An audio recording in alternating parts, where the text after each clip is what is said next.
Are you fluent in the language of leadership? In this video presentation, George Walther shares how we can make leadership our primary business language and project a more positive self-image to people. George Walther is an international expert in helping people to use the power of communication to achieve sales, service, and business results. He's the author of several popular books, including Power Talking and Upside Down Marketing. And he's one of the most sought-after platform speakers in the world. Listen as George Walther discusses projecting a more positive self-image.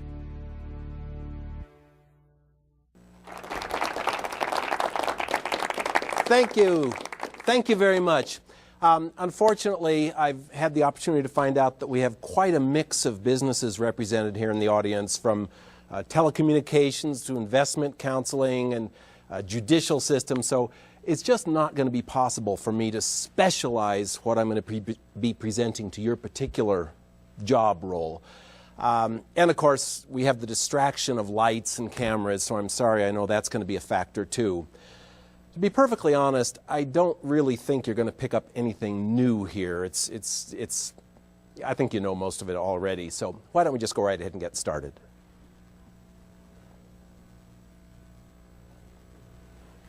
Let's try that again. Hey, thank you for being here. Fortunately, we have such a variety of businesses represented here, from investment counselors to telecommunications to judicial systems, which is especially wonderful because you're going to see that the communication techniques we'll focus on today apply in your specific business and industry and job role, regardless of what it may be. Plus, we have the added advantage this morning of being here with lights and cameras and taping equipment, so we have that extra excitement that comes when you're doing a show that will be used around the world. And fortunately, none of this is theoretical stuff that some professor dreamed up. This is not some innovation. In fact, throughout today's program, you're going to notice over and over again that in your gut you have this feeling of, yes, I've noticed that. Yes, I've found that works. Yes, that's true. So let's go right ahead and get started.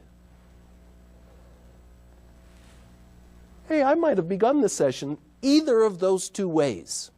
Now, in the first few seconds, how many of you were immediately thinking, oh my goodness, how can I get out of here? This is going to be terrible. Who started off with a distinctly... everybody!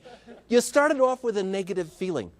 Why? Who noticed something that made you immediately think this was not going to be a valuable session? Yes, what did you notice? Your body language. You just, in the beginning, the first time, you didn't really seem like you wanted to be up there. Okay, so even before I opened my mouth, you were taking a kind of visual inventory. What does the person's body language say? And you were reaching conclusions about me before I said anything. Let me point out, as your presenter, I was not off stage thinking, oh, be sure and be down, slump your shoulders, look bad. I didn't need to do that because there is a special mechanism in effect that we're going to talk about today. So certainly body language has a lot to do with shaping the image that I projected to you, and of course that you project to the teams that you lead and that they project to the customers who you serve, both internal and external. Good, so we've got a nonverbal element. Who noticed something else? Yes? The tone of your voice was quite different. You lacked enthusiasm in the first presentation. Oh, by the way, I didn't say I lacked enthusiasm. I didn't say, well, I don't really want to be here. Yet, you inferred that from my tone of voice, as everybody does when they listen to you, when they meet the people who you lead. We're sizing up not just how does a person look, also, how do they sound? Did anybody notice something about what I said that was different? Yes, what'd you notice? Yeah, your words were much more negative in the first scenario. Interesting. My words were negative, and yet you may have noticed that I said the same things. In fact, I stated 3 facts. I said, first, that we have a diverse business audience represented here. I said, second, that we're being videotaped. And I said, third, that this is not some new theoretical information. I said the same 3 facts. In the first version, I used negative words. You may have noticed the first thing I said was, unfortunately. Now, as soon as I say unfortunately, not only am I shaping the image you have of me, I'm guiding my own action. Because when I say unfortunately, I hear unfortunately, and this is why you noticed a difference in body language. I didn't need to consciously look, slump down, because as soon as my brain hears unfortunately, it goes, uh-oh, bad news, something bad coming. And naturally, I get in sync. So you're absolutely right. You could say the same things with a positive or a negative vocabulary. The facts don't change. The impression that you project to other people definitely changes. So there are three factors that come into play here: words, thoughts, actions. So let me find out, what would you say is most important? Words, thoughts, actions. What do you think is the top most important? Yes? I think actions, because that's the first thing somebody's going to see and evaluate you. Actions, sure, they're important. And yet, haven't you known people who have perfect posture, the stride of authority? When they shake hands with you, the firmness is exactly right, the eye contact is perfect, everything is perfect, and you're thinking, what a phony. This is a hollow shell. It's just somebody going through the motions. Definitely, it's important, the way you act with others. Hey, who here would say, who believes in the power of positive thinking? Unanimous. And of course, what you think about is crucially important.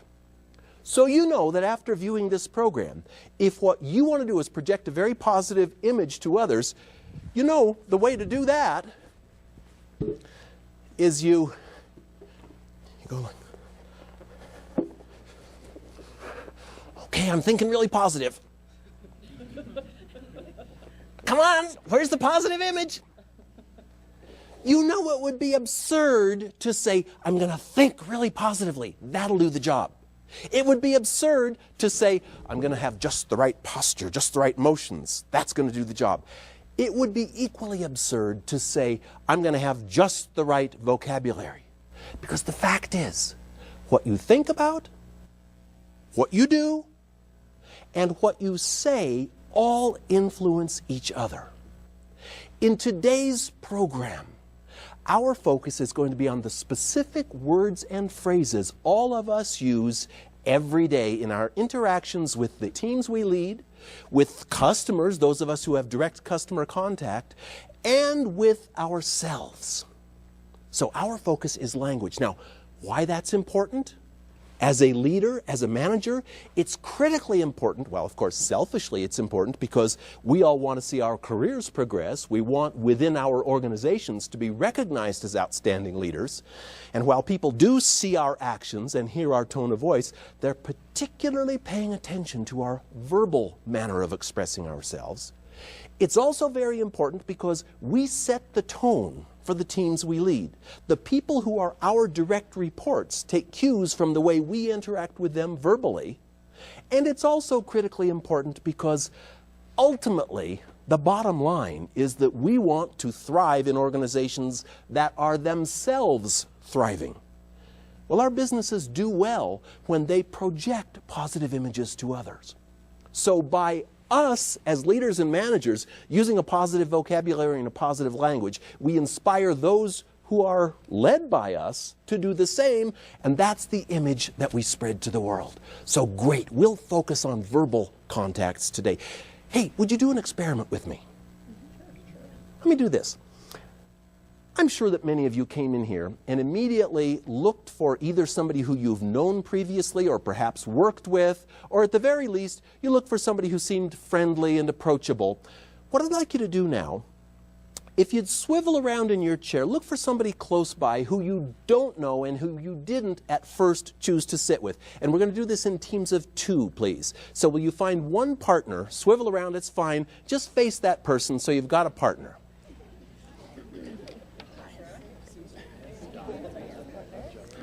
Okay, got your partner? What I'd like you to do, please, is decide between the two of you who has the most hair. Okay, got that? Now, those of you who have more hair, in just a moment, you're going to have a speaking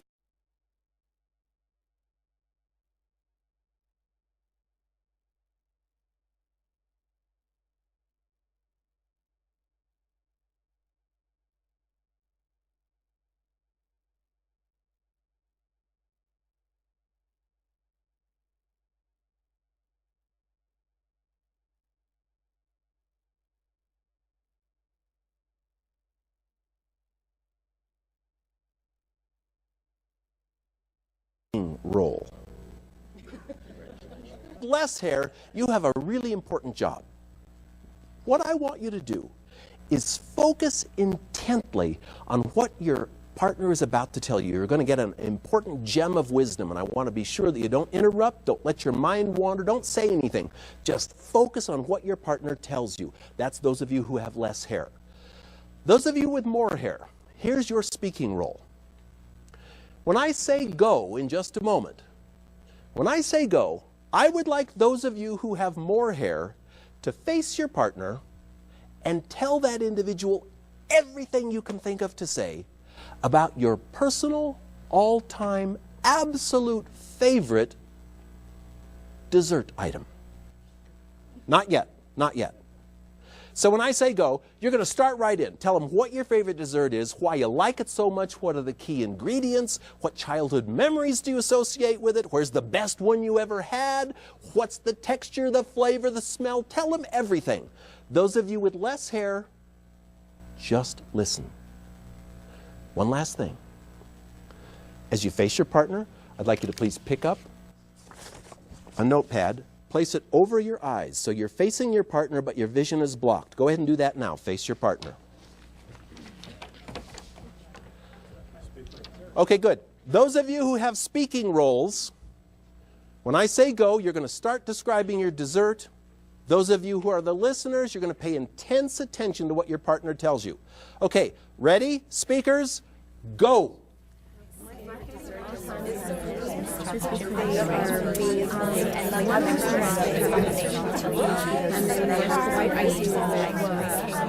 Stop. Silence. Silence. Say nothing else. Please put your papers down. Those of you who were in a listening role, I would like you to select 4 adjectives that describe your partner's personality. Just write them down on your sheet. Go very quickly. For example, confident, outgoing, shy, intelligent, organized. Doesn't matter what the words are. I want the first 4 words that come to mind as you infer what this individual's personality is like. Hesitant, emotional, thoughtful. Any adjectives that describe your partner. Do this very quickly. This is not psychoanalysis. This is quick first impressions. Okay, got them? Okay, now this next part is very important. I want to do this by example. Your partner was who? Okay, so would you both stand up for a moment, please? So, did you know each other previously? No. Didn't know each other at all. Okay, now, may we safely assume that you were the listener here? Yes. Okay, you were the... Why would you do that? Okay. So, what I want you to do with your partner is you face your partner and you say, gee, although I didn't know you previously, here's how I'd size you up. Here's what I think about your personality. Okay, we better use a hypothetical example here. No, you wrote down good things. You said articulate. Why did you say that your partner was articulate? She was very descriptive of what she had for dessert. So she used specific words, descriptive, and I'm guessing that she also enunciated carefully. When you say someone is articulate, they're usually not slurring with their words. You have down enthusiastic. Why enthusiastic? Well, she seemed to be very excited about that dessert that she had. So, and what was your favorite dessert? A raspberry souffle. So she did not say, raspberry souffle is my favorite dessert. Something about the inflection, her manner of speaking, the way she put herself into it, perfect. Thank you. So what I'd like you to do is go ahead with your partner now, take a couple of minutes and tell your partner why you picked the words you did. Don't just read them off. For each word, say, was it because of their enunciation? Was it their word choice? What was it that gave you that signal? Go right ahead now, please.